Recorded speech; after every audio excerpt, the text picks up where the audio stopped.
জীবনে এত ভালোবাসা পেয়েছি যা দিয়ে অনায়াসে এক জীবন পার করা যায়। কিছু ভালোবাসা ছিল স্থায়ী ভরসার মতো, কিছু ছিল সময়ের প্রয়োজন মেটানো আশ্বাস।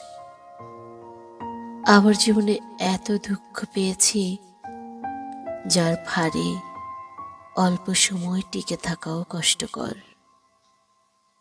দিনের পর দিন নিজেকে সামলে শুধু বেঁচে থাকাটাই হয়ে উঠেছে কাজ।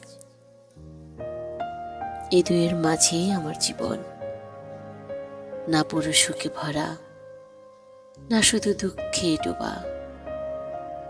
পাওয়ার হিসেব যেমন আছে, হারানোর হিসেবও তেমনি গভীর। এ কারণে আজ বুঝি জীবন মানে সব কিছুর সমান ওজনটা না।